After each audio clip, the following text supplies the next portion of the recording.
दोस्तों, आज की कहानी है सास के ताने। अनु से कुछ सीखो तुम। घर कितना व्यवस्थित रखती है। माँ तो थी नहीं तुम्हारी, कुछ भी सीख कर नहीं आई हो। एक भी काम ढंग से नहीं आता। क्या क्या सिखाऊं इसे। सोचा था बहू आएगी तो कुछ आराम मिलेगा, लेकिन मेरे तो नसीब ही फूट गए।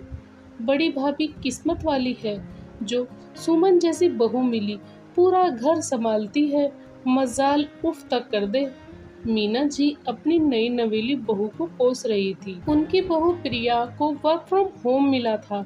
जब से वर्क फ्रॉम होम मिला तब से प्रिया की जिंदगी में सासू माँ नाम की हल्की फुल्की धारा सुनामी बनकर हलचल मचा रही थी। अब प्रिया उन्हें हर समय घर पर दिखती थी तो अब हर समय उसकी बुराइयां ढूंढती रहती थी और दुनिया भर की सारी बहुओं से उसकी तुलना करती थी। सुमन भाभी की शादी 20 साल पहले हुई थी। वह प्रिया के पति दिनेश के ताऊजी की बेटे की पत्नी थी। प्रिया और उसकी तो तुलना करना बेकार था, जबकि दोनों में ही अपनी जगह कई खूबियां थी। इसलिए सुमन भाभी और प्रिया की तुलना करना बिल्कुल बेईमानी था। तब ही दरवाजे की घंटी बजी। दिनेश के ममेरे भैया और उसकी बीवी मंजू आए थे। मीना जी तो अपने कमरे में लेटे लेटे ही बड़बड़ा रही थी। दरवाजा खोलने प्रिया ही गई। मंजू भाभी को देखते ही प्रिया उदास होकर बोली, भाभी आप इतना अच्छे से तैयार होकर आई हो ना। अब आपके जाते ही मम्मी जी मुझे सुनाएंगी और कहेंगी, देख मंजू की भी नौकरी है, लेकिन कितने अच्छे से सज संवर कर रहती है, तेरी तरह नहीं जो हमेशा ऐसे ही घूमती रहती है। लोग सोचते होंगे बेचारी कितनी परेशान है, इसकी सास खूब परेशान करती होगी। घर में ना जाने कितना काम है जो इसे ठीक से तैयार होने का टाइम भी नहीं मिलता है।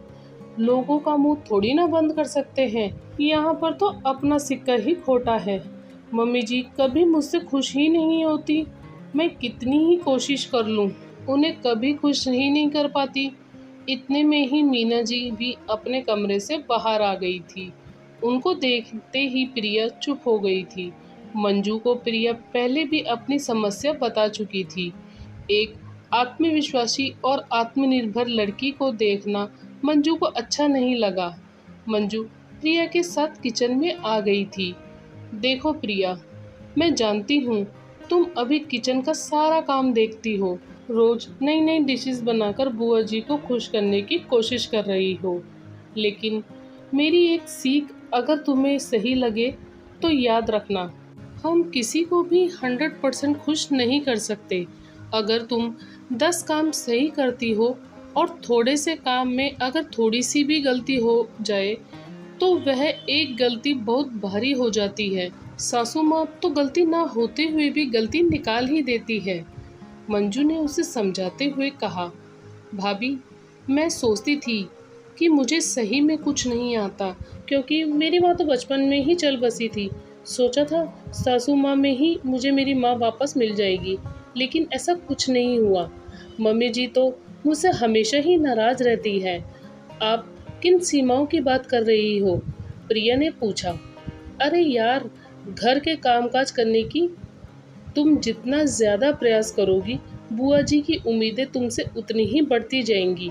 इसलिए उतना ही करो जितना तुम अपनी क्षमताओं के अनुसार कर सकती हो। सासू माँ तो होती ही ऐसी हैं, जिसे तो शायद भगवान भी कभी खुश ना कर पाए। मंजू ने मुस्कुराते हुए कहा। भाभी आप शायद सही कहती हो, प्रिया ने कहा। अरे प्रिया, चाय बना रही हो या बीरबल की खिचड़ी? सुमन तो अब तक चाय पानी पिलाकर खाना भी बना देती। ऐसी फुर्तीली औरत मैंने आज तक नहीं देखी। मीना जी बोल रही थी। कुछ भी कर लो, सासू माँ तो बुराइयां ही करेंगी, तो फिर क्यों परेशान होना? प्रिया और मंजू दोनों ने एक साथ कहा और खिलखिलाकर हंस पड़ी। दोस्तों, आपको ये कहानी कैसी लगी हमें कमेंट करके ज़रूर बताएं।